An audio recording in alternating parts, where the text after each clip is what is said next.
Anguish. I don't believe there's a battle in Jujutsu Kaisen that encapsulates the profound feeling of anguish as well as this one does. It's an agony so extreme, tormented by emotions of hopelessness, despair, and an intense sorrow that propels my favourite character to the brink of insanity. This isn't a one-sided struggle, both sides in what I consider to be Shibuya's most gritty and psychologically intense battle up to this point are confronted by the relentless spectre of anguish. Throughout Shibuya, Yuji had one singular goal in mind, saving Gojo and annihilating Mahito. From the very outset, even before Gojo initiated his battle against the disaster curses, Yuji was tantalized with the possibility of an early showdown with Mahito. However, as we all know, he had a duty to fulfill and the long-awaited rematch wouldn't unfold until much later throughout that night. About an hour before that moment happens, and after just splitting up with Megumi near Shibuya Tower, Yuji runs along the expressway towards Shibuya Station. While dashing across a bridge, he notices all of the civilians who were originally stuck on the surface being attacked by a bunch of transfigured humans. Initially, he thinks that there are just too many to take on by himself, but he can't leave them all alone. He knows that time's limited and is extremely close to Shibuya Station. Still, he is morally torn by what he should do. Suddenly, he hears someone say "Spiced Cod Row," an extremely familiar voice that fills him with a sense of hope. Looking down and seeing Inumaki-senpai rolling into the area, Itadori jumps down and leaves him with the job of keeping the remaining civilians alive. Moments later, at 10:10 PM, Itadori enters Shibuya Station. Unbeknownst to him, Mahito isn't the one lying in wait. Instead, Choso waits inside, ready to avenge his brothers Iso and Kichizu. Entering Shibuya Station now, Yuji notices the lack of people and hopes to himself that he's headed in the correct direction.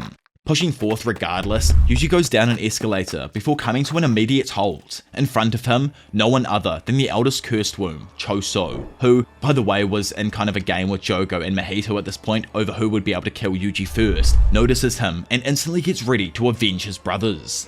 Initiating the battle and activating his blood manipulation Convergence, it's explained that this technique, Convergence, is a technique in which blood is compressed and condensed to its limit. Slapping his hands together in preparation for an ability not yet seen in the series, it's said that the condensed blood of Convergence is shot through a single point. The blood, now reinforced with curse energy, is able to reach the speed of sound. This blood manipulation secret technique is also known as Piercing Blood.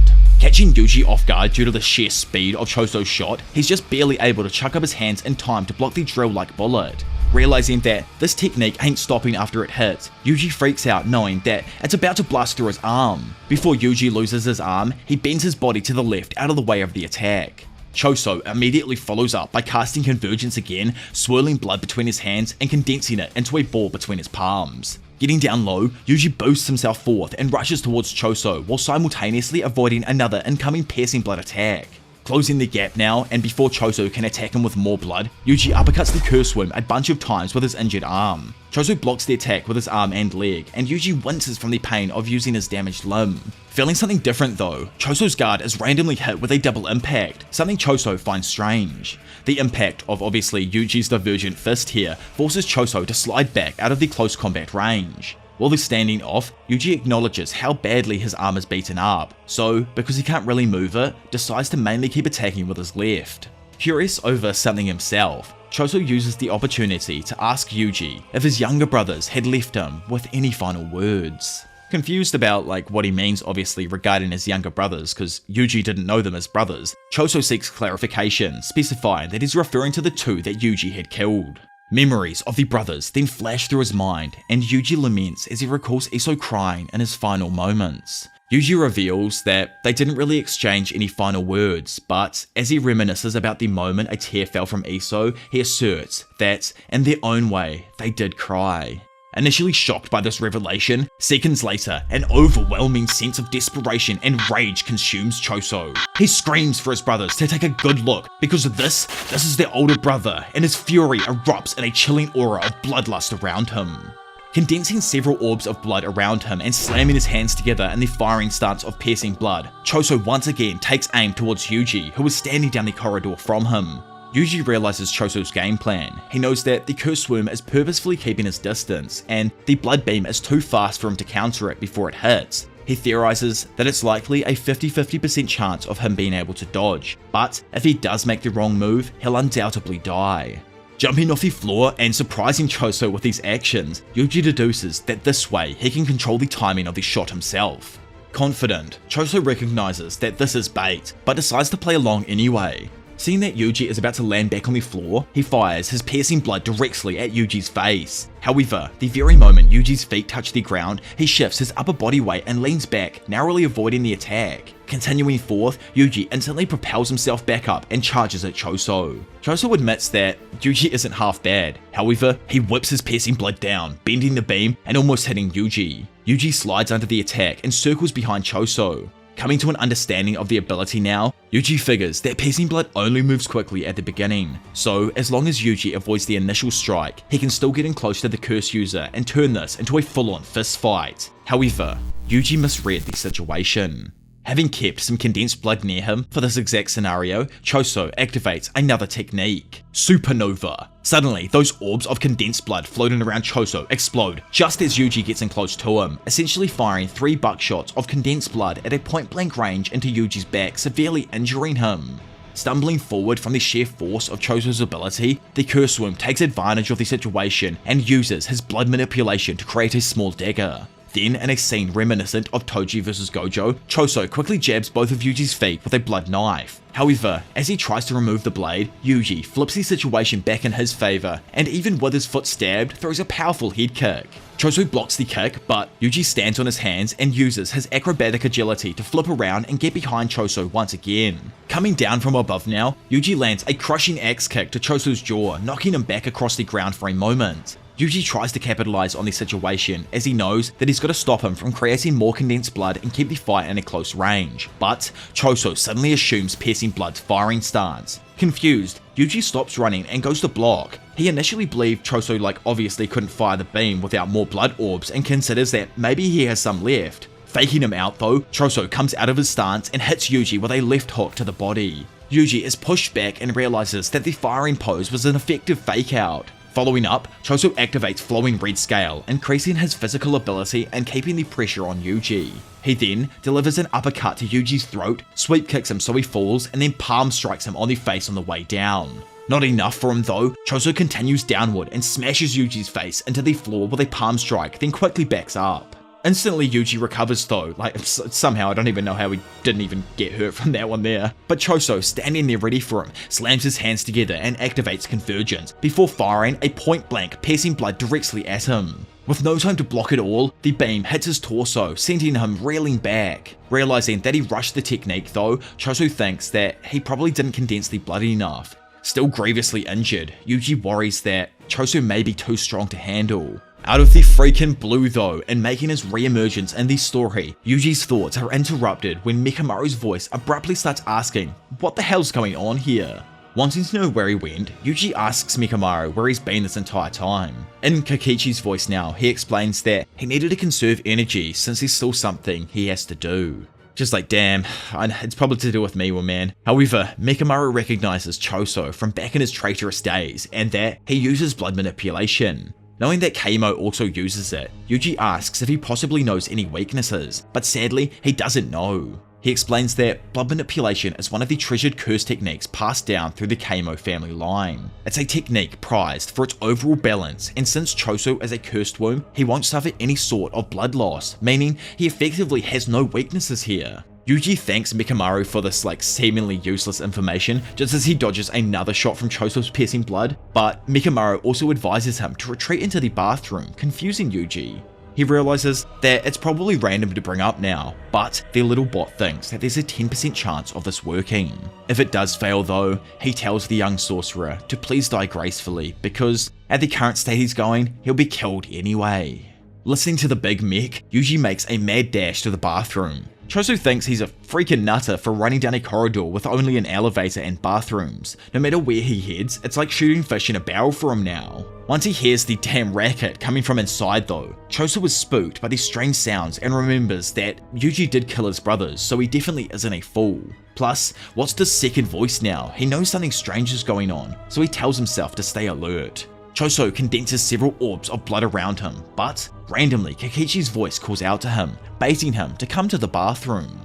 Speaking some more and pushing the cursed womb to remember the anguish he once went through, Mikomaru calls Choso a coward and compares him to his deceased brothers. Furious and succumbing to rage now, Choso throws caution to the wind and screams out that Yuji's a dead man before rushing into the bathroom to find him. As he gets closer, he hears Kokichi further taunting him. Rounding the corner, Choso immediately takes aim, pointing his hands forth into a completely destroyed bathroom. However, he doesn't see Yuji at all, only an empty room with water spraying from every appliance that uses it. At the end of the room is Mikomaru's small puppet, continuing to taunt Choso for being just like his brothers, full of love and easy to manipulate.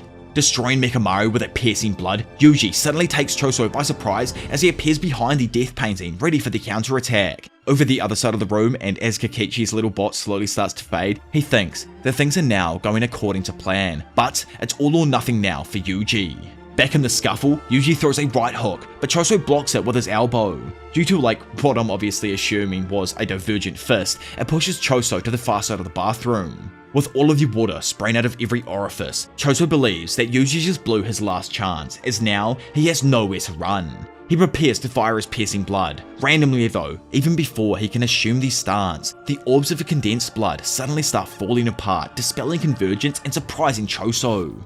So back as Yuji was running into the bathroom, Mikomaru had a hunch about blood manipulation. From years of calculation, he deduced that the technique halts the blood's ability to clot in order to increase its effectiveness as an attack. For that reason, it dissolves more easily in water. In addition, the blood now exposed to the running water is under osmotic pressure. This causes all of the blood cells in Choso's blood to begin tearing apart, dropping his overall blood cell count below 45% and making it uncontrollable. Right now, under these extremely specific circumstances, Choso is completely unable to control blood outside of his body. Activating flowing red scale stack though, Choso, he doesn't even get what happened, but because he's a cool-headed genius, he focused on maintaining the blood within his body. Yuji, not being the smartest cookie in the jar, doesn't understand the logic either, but he does know that Choso is fighting on his turf now, in a close-ranged fist fight.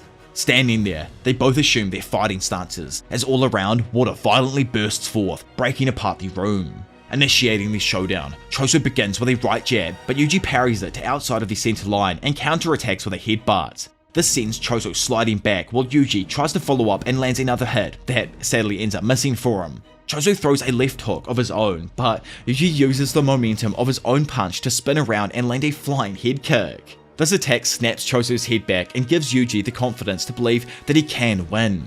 However, Gege seems to do this thing, guys. Just when you think the advantage is his, or someone seems like they're about to win, reality hits. Having made sure to not expose his hand under the possibility that it would dissolve what's inside, Yuji's liver is suddenly pierced by blood condensed to its very limits. So, having used the enhanced strength imposed on his body because of flowing red scale, Choso had flicked the hardened blood, which he calls blood meteorite, at Yuji while hiding his shooting hand with the opposite arm's robe sleeve. Yuji knows that he was far too careless, he just didn't think there were any more projectiles. Wondering where exactly he got hit, he thinks that it's different than last time and must have hit a vital or internal organ. He begins panicking and the thought of losing along with death start to creep into his mind. Stomping his foot down and smashing the tile below his feet, Yuji regains his focus and flares up his cursed energy. Now, he finally understands his role. Turn fear into cursed energy, and clear his mind of all distractions. For the sake of Megami, Nobara, Nanami, and all of his upperclassmen, he has to make sure they can get through here to Gojo Sensei. Even if it means dying, he will be the one to take down this cursed womb. With blood now spurting from his mouth, he knows that he doesn't need to be the one to save Gojo Sensei, he just has to win here. Throughout the battle so far, Yuji has only landed 3 significant strikes on Choso, but the cursed womb is still heavily damaged from it. Choso thinks and laments about how much damage he's taken from these hits. Pondering on what he could possibly do next, he knows that blood meteorite won't work again. It doesn't have the speed or power of piercing blood. Typically, blood manipulation isn't used to harden blood like with blood meteorites. Blood edge, which is the knife ability that he used earlier, is a process that involves shaping, then strengthening the blood's lethality by rotating it at a high speed. Even for sorcerers who use blood manipulation, literally controlling every blood vessel inside of the body is impossible. Though, by hardening the blood within his body, he is at risk of suddenly developing thrombosis. Thrombosis, by the way guys, is just a nerd's way of saying you messed up because you got a lot of blood clots within your system and you might die. In the end, Choso determines that Yuji was a much deadlier threat. Reactivating his flowing red scale and telling Yuji to come at him, the two fighters engage in battle for the final time. After a quick flurry of strikes, Choso leads with a blood-hardened hammer fist from above. Yuji parries it downward and they exchange some more blows in quick succession. Yuji predicts that Choso's next attack is coming from the right and blocks it successfully. Then he foresees Choso's going for the sweep kick and avoids it. Running into one of the bathroom stalls and slamming the door, Yuji then locks it, confusing Choso, who stands there utterly baffled outside. Before suddenly, Yuji bursts back through, landing a fat, double-footed drop kick to the face. Choso just narrowly blocks the kick with his hardened hand, but Yuji isn't finished yet. Having an otherworldly grappling prowess, Yuji puts Choso's head in a flying scissor hold and proceeds to throw his opponent across the room. Choso lands back on the ground, still staggered, allowing Yuji to quickly follow up with a powerful right jab straight at the cursed womb's face. Getting to his feet in time, Choso somehow blocks the punch with his hardened arm. Remembering how Yuji hasn't used his arm since the first time Choso hit him, Yuji assumes that surely he thinks he can't use it anymore. That's why now he's planning to use it as a decoy to land a killing blow on the cursed womb. Back in the tussle, Yuji flashes his right hand as a decoy, then lands a strong left hook to the body. However, something just isn't right. Gege's doing his thing again guys. Suddenly, Choso lifts his arm and smashes Yuji's collarbone with another hardened hammer fist. Sadly, this blow leaves Yuji physically shocked as it creates a giant dent in his shoulder. Not giving him even a second to breathe, Choso finishes their fight with a powerful shot that sends the sorcerer flying across the room. Yuji crashes into the wall, cracking it as he vomits blood and falls unconscious. To add salt to the wound, Choso pulls up his robe and reveals he hardened the part of his body that Yuji had punched, subsequently nullifying the impact. So, let the anguish begin. From this moment onwards, both parties in this battle experience an otherworldly feeling of desperation brought on in completely different ways. Both of them will be left with feelings of distress that they are unable to overcome for weeks on end. Everything they assumed was normal is completely rewritten from this point on in the series. With Yuji's unconscious body collapsed on the floor, Choso notices he's still breathing and goes up to finish the job. He tells Yuji to ask for his brother's forgiveness once he gets to the other side. However, just then, something invades Choso's mind. An intrusive memory of an event that never even happened begins playing out. Sukuna, inside of Yuji's inner domain, reacts to the fight by calling the student worthless for losing to such an inferior opponent. Randomly, he then also notices something is wrong. In reality, Choso grasps his head and screams out in pain. With his head throbbing, he runs away from Yuji, screaming and wanting to know what the hell this is. At that exact moment, a memory was born inside of Choso's brain of a past event that never even happened. Flashing inside of his brain, we see Choso, along with Kachizu and Iso, all of the other cursed wombs, and Yuji, chilling out and eating a meal together. They all share smiles of kindness and love, and Yuji even reaches out with a basket of bread, offering his big bro Choso some food. Filled with anguish, cold now, wet even, shivering, and unable to understand what the actual heck is going on, who is he, what is he, Choso just stumbles his way through the tunnels of Shibuya Station, muttering that this is impossible.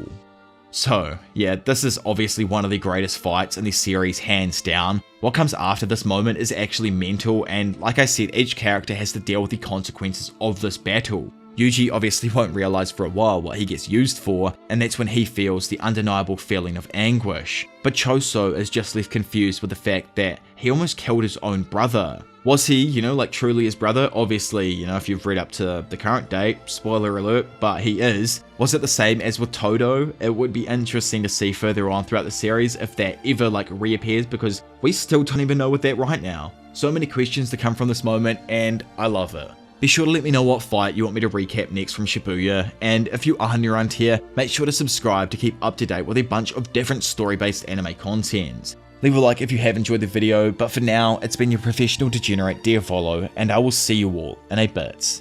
Bye.